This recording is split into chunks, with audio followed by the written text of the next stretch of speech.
छत्तीसगढ़ में आप सभी का स्वागत है।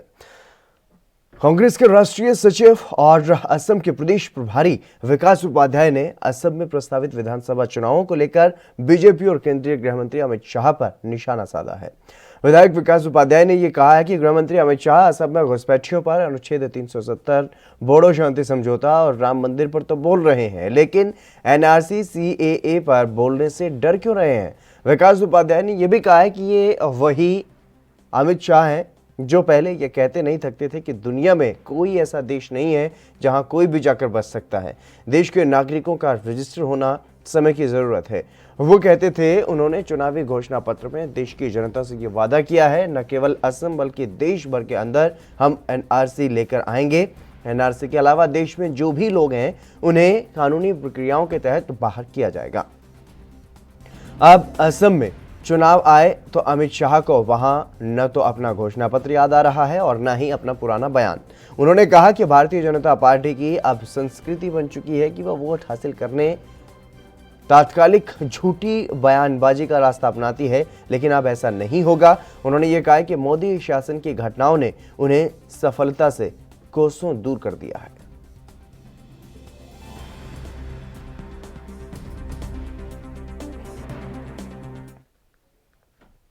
वहीं छत्तीसगढ़ के मुख्यमंत्री भूपेश बघेल की शादी की आज सालगिरह है। सीएम बघेल ने ट्वीट करके शादी की सालगिरह पर जीवन संगिनी को बधाई दी है।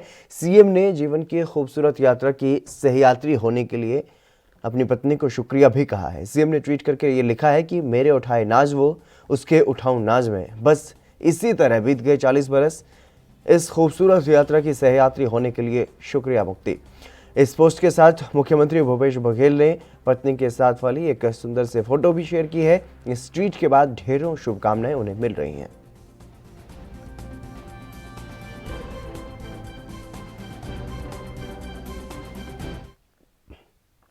अखिल भारतीय किसान संघर्ष समन्वय समिति और संयुक्त किसान मोर्चा के देशव्यापी आह्वान पर छत्तीसगढ़ किसान आंदोलन से जुड़े घटक संगठनों ने भी पूरे प्रदेश में 6 फरवरी को चक्का जाम और धरना प्रदर्शन करने का ऐलान किया है। यह आंदोलन किसान विरोधी कानूनों को वापस लेने, सीटू लागत का 1.5 गुना न्यूनतम समर्थन मूल्य सुनिश्चित करने का कानून बनाने और केंद्र सरकार के किसान विरोधी और कॉरपोरेट परस्त बजट के खिलाफ किया जाएगा। दरअसल छत्तीसगढ़ किसान आंदोलन के संयोजक सुदेश टीकम, संजय फराते, आलोक शुक्ला, नंद कश्यप कानूनों के खिलाफ दिल्ली में धरनारत हैं। उन्होंने यह कहा है कि सरकार के किसी भी कानून या फैसले के खिलाफ शांतिपूर्ण आंदोलन करना इस देश के हर नागरिक का अधिकार है, जिसकी पुष्टि सुप्रीम कोर्ट ने भी की है। लेकिन इस आंदोलन को कुचलने के लिए यह सरकार भाड़े के टट्टू, असामाजिक तत्वों और संघीय गिरोह का इस्तेमाल कर रहे हैं।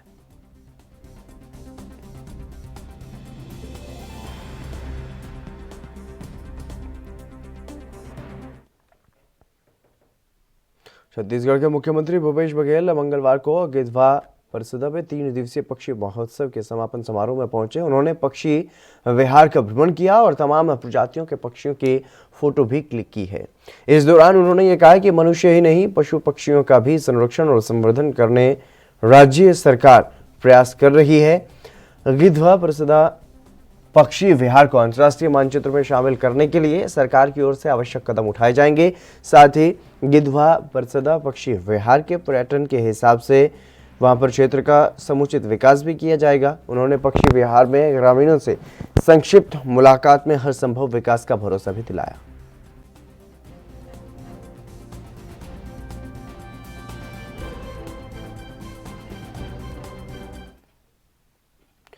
छत्तीसगढ़ राज्य की पुलिसिंग को देश भर में दूसरा स्थान हासिल हुआ है। प्रतिष्ठित टाटा ट्रस्ट की ओर से जारी इंडिया जस्टिस रिपोर्ट 2020 में छत्तीसगढ़ पुलिसिंग को देश भर में दूसरी रैंकिंग दी गई है और रैंकिंग में छत्तीसगढ़ ने कई बड़े राज्यों को पीछे छोड़ दिया है। पहले नंबर पर कर्नाटक को स्थान मिला है और रिपोर्ट के अनुसार कर्नाटक के बाद छत्तीसगढ़ ही ऐसा राज्य है जो पुलिस बल की विविध आवश्यकताओं को पूरा करता है। और राज्य के डीजीपी डीएम अवस्थी ने सभी पुलिस कर्मचारियों को बधाई दी है और उम्मीद जताई है कि अगले साल पहले स्थान पर काबिज होंगे।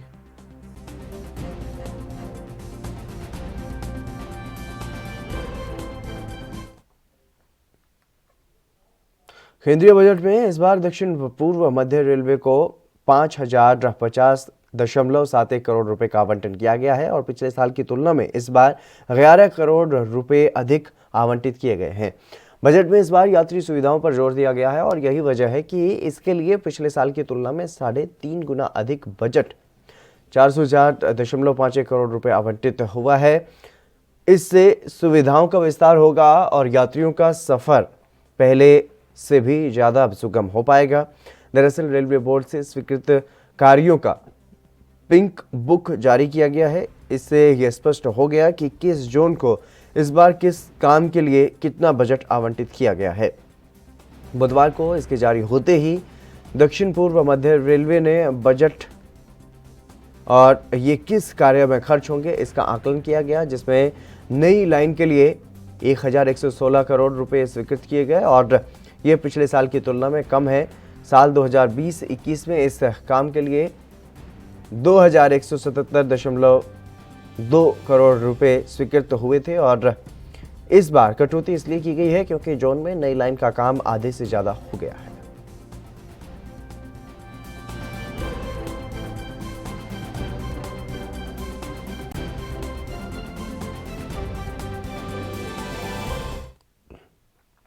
मध्य प्रदेश के कैबिनेट मंत्री विश्वास सारंग ने राम मंदिर के मामले पर कांग्रेस पर कई गंभीर आरोप लगाए। उन्होंने कहा कि कांग्रेस के नेता हमेशा कुछ न कुछ अड़चन राम मंदिर निर्माण में डालते रहे हैं। राम के नाम को बदनाम करने की कोशिश कर रहे हैं और मैं यहाँ पर स्पष्ट करना चाहता हूँ कि राम मंदिर बनाने के जन जागरण में केवल भारतीय जनता पार्टी नहीं लगी, इस देश का वो करोड़ों हिंदू मानस लगा है जो चाहता है कि अयोध्या में जहां राम का जन्म हुआ है वहां पर श्री राम का भव्य मंदिर बन जाए। ये चंदा वसूली नहीं है। कांतिलाल भूरिया जी की मानसिकता पर मुझे शर्म आती है कि एक बड़े अभियान को वो चंदा वसूली अभियान कह रहे हैं। मुझे शर्म आती है और इस बात पर आश्चर्य होता है कि वो इतने सीनियर नेता कैसे हैं। ये केवल और केवल कांग्रेस की मानसिकता है। ये चंदा वसूली नहीं है कांतिलाल भूरिया जी, ये हम सबकी कार सेवा है उस महाअभियान में जिसके माध्यम से राम मंदिर बनने वाला है। श्री राम का जन्म स्थान, वहां पर मंदिर बनने का ये महाअभियान और उसमें हम सब जुड़ना चाहते हैं। मध्य प्रदेश के रीवा में नशीली दवा का व्यापार तेजी के साथ फल फूल रहा है, जिसके खिलाफ पुलिस कार्रवाई भी कर रही है और इस सिलसिले में पुलिस ने मुखबिर की सूचना के आधार पर प्रयागराज से लाई जा रही नशीली खफ सिरफ को पकड़ा। अतिरिक्त पुलिस अधीक्षक ने बताया है कि सूचना मिली थी कि प्रयागराज से कुछ आरोपी एक कार में नशीली कफ सिरफ रीवा के मनगवा की ओर ले जा रहे हैं, जिसको तत्काल पुलिस ने घेराबंदी करके पकड़ लिया और बताया जा रहा है कि 3 आरोपियों को पुलिस ने पकड़ा था, जिसमें से एक आरोपी फरार हो गया।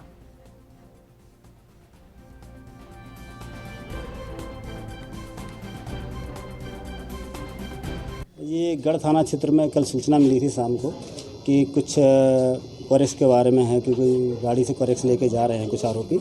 उस पर से गढ़ पुलिस के द्वारा घेराबंदी करके उनको पकड़ा गया है, जिसमें करीब 12 पेटी कोरेक्स मिली है जो करीब 1,72,000 के आसपास कीमत की है। साथ में एक टवेरा गाड़ी जब्त हुई जिसकी कीमत 4 लाख के आसपास है। इसमें 3 आरोपी थे, जिसमें 2 पुलिस ने पकड़ ली, एक आरोपी फरार हो गया मौके से, मनीष नाम का। इसमें 2 आरोपी जो पकड़े गए, एक का नाम नीरज पिता प्रमोद तिवारी, ये मनवा का ही रहने वाला है, इसकी उम्र 27 वर्ष है। दूसरा शुभम पटेल पिता तिलक राज पटेल, इसकी भी उम्र करीब 22 वर्ष है, गुड़ रोड मनवा का रहने वाला है।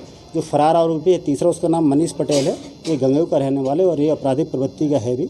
जो गाड़ी थी ये नीरज तिवारी की गाड़ी है, जिसको किराए से करके लेके गए थे। पूछताछ करने पर बताया गया कि इलाहाबाद से लेके आ रहा था और वहीं मनवा के आसपास ही इसका विक्रय करता है। नई शराब की दुकानें खोलने का प्रस्ताव लाकर खिरखिरी करा चुके शिवराज चौहान को पूर्व मुख्यमंत्री उमा भारती ने फिर से घेर लिया है। उमा भारती के विरोध के बाद सरकार को प्रस्ताव पर ऑर्डर रद्द करके मुंह की खानी पड़ी थी और अब एक कदम और बढ़ाते हुए पूर्व सीएम उमा भारती ने शराबबंदी की तैयारी कर ली है। उन्होंने कहा कि 8 मार्च को महिला दिवस के अवसर पर शराबबंदी का अभियान शुरू किया जाएगा।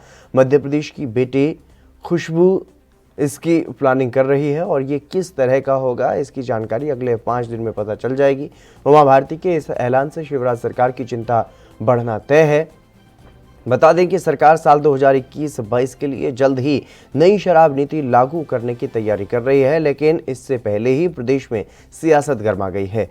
पूर्व मुख्यमंत्री ने सोशल मीडिया पर यह लिखा है कि शराब और नशा मुक्ति अभियान के लिए मुझे मेरी सहयोगी मिल गई है। खुशबू नाम की ये युवती मध्य प्रदेश की है और वो उत्तराखंड में मेरे गंगा प्रवास में शामिल होने के लिए आई थी और मैंने उसमें निष्ठा और साहस दोनों देखे, तभी उसका नाम गंगा भारती हो गया था। और मैंने गंगा को 8 मार्च 2021 को महिला दिवस पर शराब एवं नशा मुक्ति अभियान प्रारंभ करने की तैयारी करने के लिए कहा। आगे का विवरण वो खुद आप सबको 5 दिन बाद बताएंगी।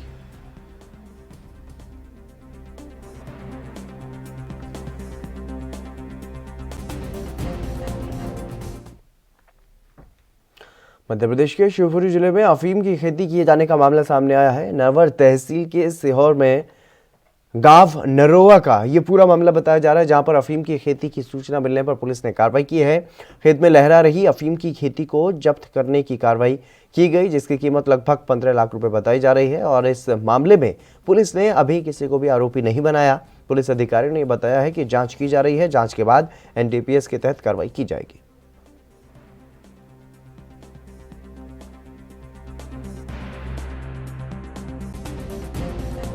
कार्रवाई की क्या कार्रवाई है? एक सूचना मिली थी कि वहाँ पर अफीम की कुछ खेती करने पेड़ पौधे लगाए गए हैं। ये नरुआ गांव की बात है। तो फिर वहाँ पे सर्चिंग की थी पुलिस, थाना प्रभारी सीहोर रामराजा तिवारी और थाना प्रभारी नरवर गब्बर सिंह गुर्जर ने, और इन लोगों को एक खेत मिला है जहाँ पे इस तरह के अक्सर पेड़ पौधे लगे हैं। तो उन पर वैधानिक एनडीपीएस की कार्रवाई की जा रही है और वेरीफाई किया जा रहा है किसने पेड़ पौधे लगाए थे, क्या किया था, उन पर कार्रवाई। सर कोई आरोपी वगैरह नहीं है? अभी नहीं पकड़ा है, कोई वहाँ मिला नहीं है, लेकिन पेड़ पौधे और खेती मिल गई जो काफ़ी करीबन 1 बीघा की जगह पे लगी हुई है, साइन का बताना है, उसके बाद वेरीफाई करते हैं। हाल ही में अमेरिकी पॉप स्टार रिहाना ने अपने ट्विटर हैंडल से किसानों के समर्थन में ट्वीट किया और इस पर अब हमारे देश की राजनीति गर्मा गई है। प्रतिक्रियाओं की कड़ी में बीजेपी नेता राम कदम ने भी अपनी राय रखी। देखिए, हॉलीवुड की सिंगर रिहाना जब अमेरिका में आतंक होता है उस समय चुप रहती है, उस पर उनकी सरकार से कोई सवाल नहीं पूछती। वे अपनी अमेरिका में ध्यान दें, भारत में दखलंदाजी करने का दुस्साहस वे ना करें। हमारे प्रधानमंत्री नरेंद्र मोदी जी और हमारी सरकार सक्षम है। आज़ादी के बाद पहली बार किसानों को आज़ादी मिली, अपनी फसल कहाँ, कब, किसे और किस दाम में बेचे, ये पूरी आज़ादी मोदी सरकार ने किसानों को दी है। रहा सवाल कुछ किसानों को आपत्ति है तो सरकार उनसे सकारात्मक बात करेगी, उस मसले को हल करेगी। पर अमेरिका में बैठ करके रिहाना जैसे हॉलीवुड के लोग इस भारत माता के विषयों पर, हमारे देश के विषयों पर दखलंदाजी न करें। चलिए फिलहाल यहाँ पर रुकेंगे एक छोटे से ब्रेक के लिए, जल्द हाजिर होंगे।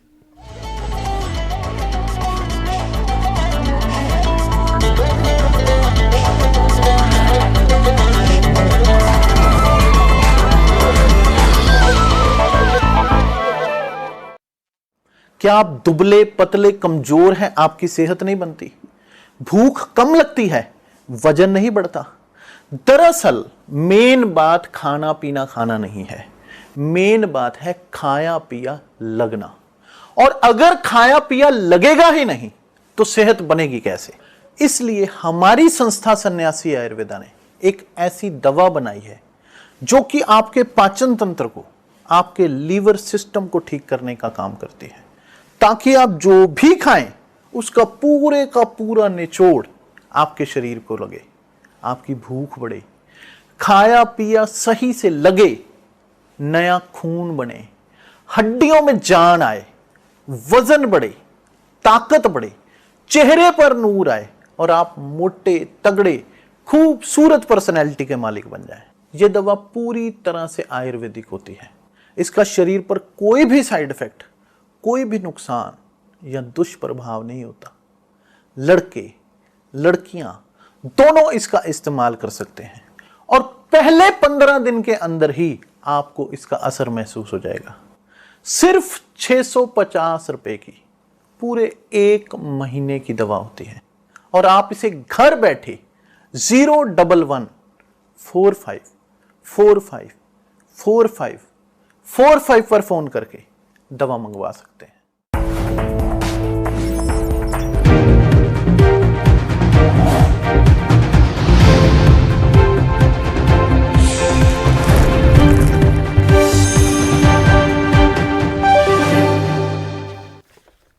ब्रेक के बाद एक बार फिर से आप सभी का स्वागत है। खबरों में आगे बढ़ेंगे। इंटरनेशनल पॉप स्टार रिहाना के किसानों के समर्थन में ट्वीट करने के बाद लगातार बॉलीवुड के जो अभिनेता या अभिनेत्री हैं उनके रिएक्शन भी अब सामने आ रहे हैं। रिहाना ने किसानों के समर्थन में ट्वीट करके ये पूछा कि हम किसानों की बात क्यों नहीं कर रहे हैं, जिसके बाद बॉलीवुड एक्ट्रेस कंगना रनौत ने उन्हें करारा जवाब दिया। कंगना ने रिहाना के ट्वीट का जवाब काफ़ी तीखे अंदाज में दिया। कंगना ने रिहाना और खुद की फ़ोटो ट्विटर पर शेयर करते हुए लिखा, right wing role model versus left wing role model, बस इतना ही कहना चाहती हूँ।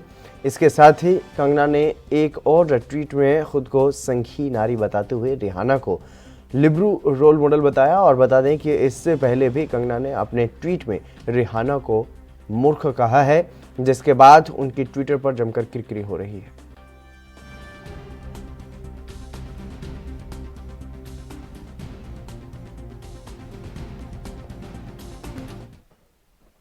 देश में चल रहे किसान आंदोलन के समर्थन में राजस्थान के श्रीगंगानगर के घड़साना समेत आसपास के क्षेत्र में कृषि कानूनों का विरोध किया गया और संयुक्त किसान मोर्चा के आह्वान पर 6 फरवरी को क्षेत्र में चक्का जाम करने का ऐलान भी किया गया।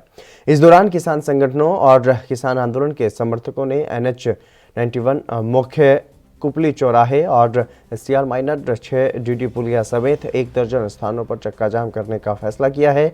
और वहीं किसानों ने यह बताया है कि गांव-गांव में किसान जागृति के लिए प्रचार किया जा रहा है, जिसमें महिलाएं भी अहम भूमिका निभा रही हैं।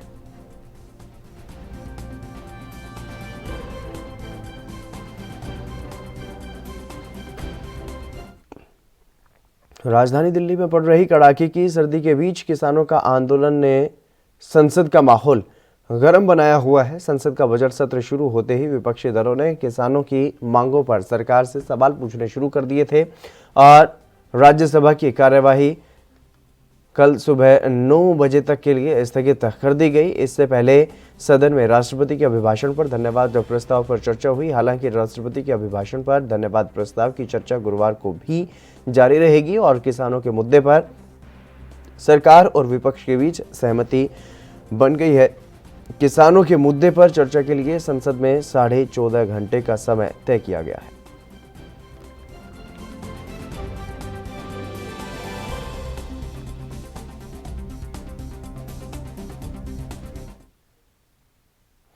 केरल के तिरुवनंतपुरम में भारतीय जनता पार्टी के राष्ट्रीय अध्यक्ष JP नड्डा ने रोड शो किया और भाजपा ने पश्चिम बंगाल के अलावा केरल में भी जनसभाओं का और रैलियों का दौर शुरू कर दिया है। दक्षिण भारत के राज्यों में अपनी गतिविधियां तेज करने की दिशा में बीजेपी ने काम करना शुरू कर दिया है। ऐसे में JP नड्डा का केरल का 2 दिवसीय दौरा बेहद ही अहम माना जा रहा है और केरल में अप्रैल-मई में विधानसभा चुनाव प्रस्तावित हैं। इसी के मद्देनजर वो पार्टी संगठन को मजबूत करने की दृष्टि से आयोजित कई बैठकों और कार्यक्रमों में शिरकत करेंगे।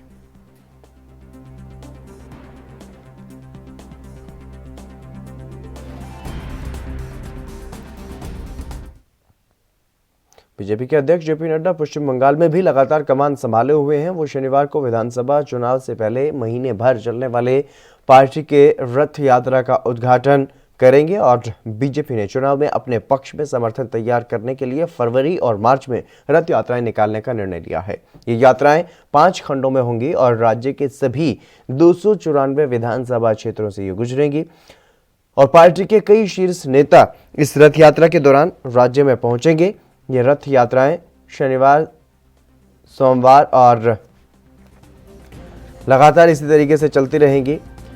अगले मंगलवार को नवाद्वीप, कूच बिहार, काकद्वीप, झारग्राम और तारापीठ से रवाना होंगी।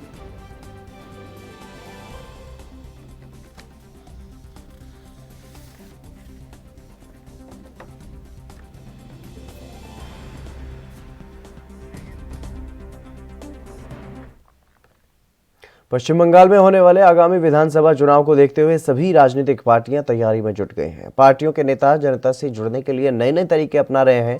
इस बीच पश्चिम बंगाल की मुख्यमंत्री ममता बनर्जी का एक वीडियो अब वायरल हो रहा है, जिसमें वो एक कार्यक्रम के दौरान डांस करते हुए नजर आ रही हैं। ममता बनर्जी का ये वीडियो अलीपुर द्वार जिले का है, जहां पर वो फलकटा में एक सामूहिक विवाह समारोह में शिरकत करने के लिए पहुंची थी और इस विवाह समारोह में परंपरागत नृत्य का भी आयोजन किया गया था।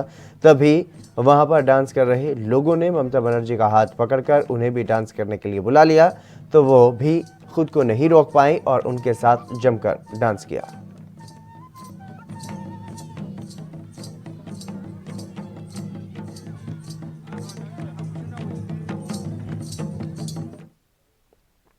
कांग्रेस के पूर्व अध्यक्ष राहुल गांधी ने म्यांमार में तख्तापलट को लेकर के एक मजेदार सवाल पूछा है। राहुल गांधी ने यह कहा है कि आखिर ज्यादातर तानाशाहों के नाम अंग्रेजी के एक एम अक्षर से ही शुरू क्यों होते हैं।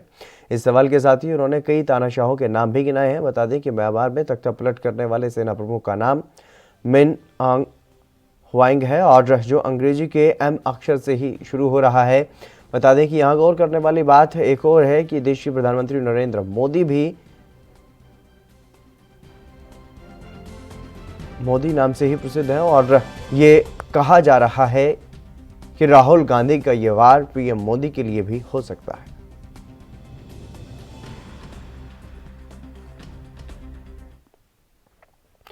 बिग बॉस 10 में बतौर कंटेस्टेंट नजर आ चुके स्वामी ओम का निधन हो गया है। बताया जा रहा है कि वो पिछले कुछ दिनों से बीमार थे और 15 दिन पहले लकवे का शिकार हो गए थे। वहीं स्वामी ओम के दोस्त मुकेश जैन के बेटे अर्जुन जैन ने यह बताया है कि उन्हें 15 दिन पहले लकवा मार गया था, जिसके बाद उनकी सेहत बिगड़ती चली गई और कोई सुधार नहीं हो पाया। अब उनका निधन हो गया। वहीं अर्जुन जैन के मुताबिक स्वामी ओम को 3 महीने पहले कोरोना भी हुआ था। लकवा मारने के बाद उनके चलने फिरने में बहुत परेशानी होने लगी थी और कोरोना का शिकार होने के बाद स्वामी ओम ठीक तो हो गए थे, लेकिन शरीर में काफ़ी कमजोरी आ गई थी। ये बताया जा रहा है कि लकवा मारने के बाद स्वामी ओम का एम्स में इलाज चल रहा था।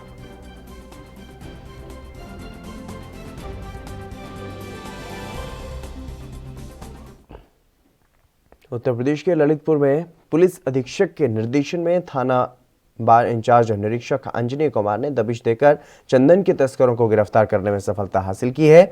पुलिस को सारण चौराहे पर गाड़ी में 130 बूटा चंदन की लकड़ी की तस्करी होने की सूचना मिली, जिस पर कार्रवाई करते हुए पुलिस ने तस्करों को चारों तरफ से घेर कर पकड़ लिया और एक बड़ी सफलता हासिल की है। पुलिस ने आरोपियों से 3 क्विंटल चंदन की लकड़ी बरामद की।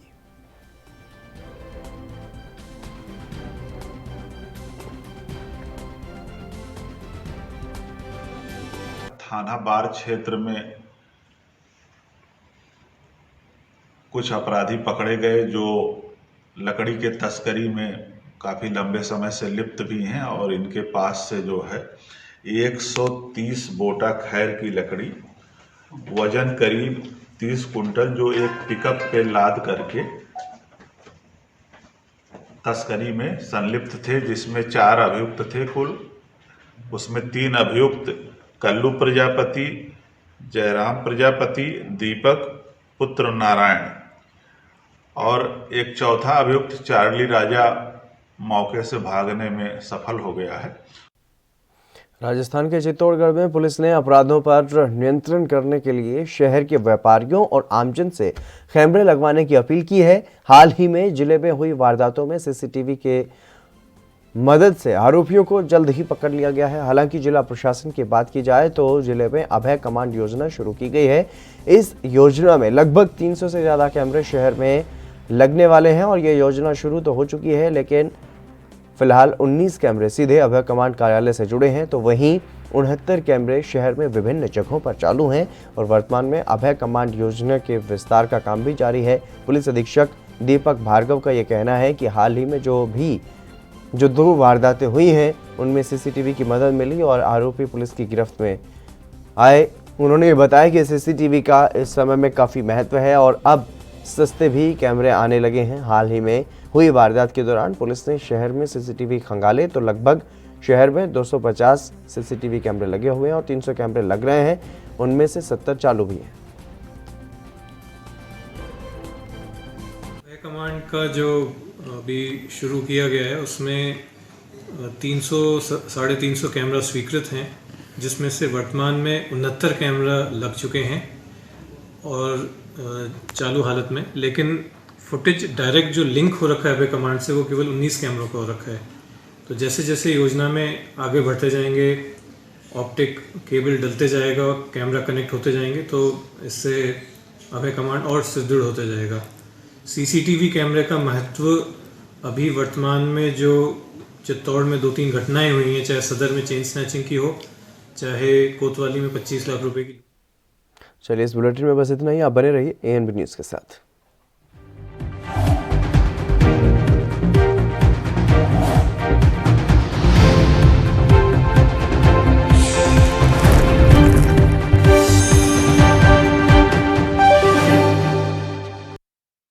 क्या आप दुबले पतले कमजोर हैं, आपकी सेहत नहीं बन